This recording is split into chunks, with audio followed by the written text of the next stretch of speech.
The islands of Malta had experienced an action-packed history since they were first occupied by a temple culture over 5,000 years ago.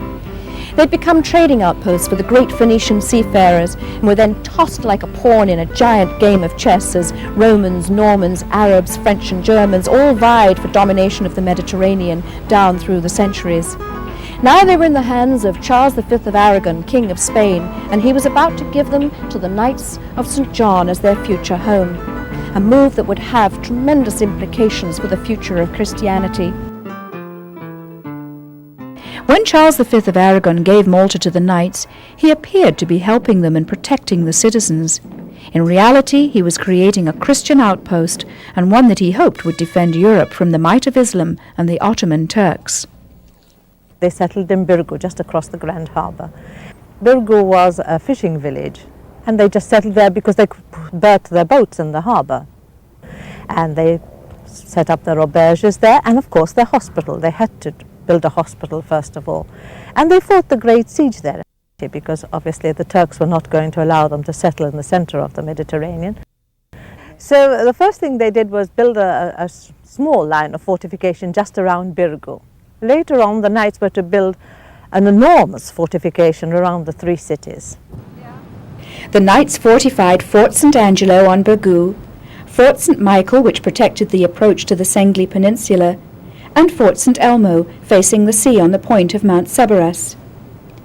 Combined with the paintings in the Grand Council chamber, a boat trip from Marsamxett Harbour around the point of Fort St. Elmo into Grand Harbour, with the three promontories and their inner harbours, gives a unique appreciation of the horrors of the siege that was to come.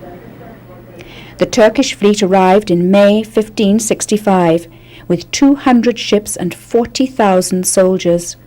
Although the Grand Master La Valette had appealed to the Viceroy in Sicily for help and to all absent knights to return quickly to Malta, the defence consisted of only 700 knights, 3,000 Maltese volunteers, and 4,000 mercenaries. The peasants rushed into the fortresses with the last of the food and their livestock. Medina, where the cavalry was quartered, closed its gates, and poison was dropped into the wells where the enemy were expected to make their camp. St. Elmo was the first to be attacked, and the Turkish commander thought it would take only 5 days for them to surrender. The 60 knights and their men clung on for 31 days. When the Turkish flag was raised on June the 23rd, there were no known survivors, but the Turks had lost 8,000 men, including their great commander, Birgu. Now they turned their attention to Fort St. Michael and St. Angelo.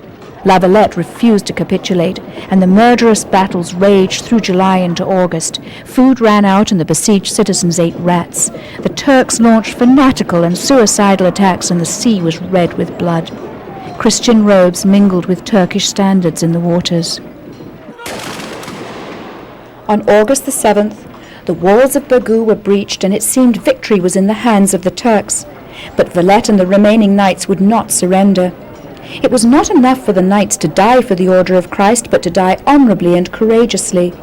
And to die a hero's death on a stage watched by the whole of Europe was an opportunity to reap honour that came to few. Their passionate resistance and the arrival of the 200-member garrison from Medina caused the Turks to lose heart, even though they continued to bombard the city with their guns. On September the 7th, 28 ships and 8,000 men arrived to relieve the knights, and the Turks, who had lost 30,000 men, left the islands.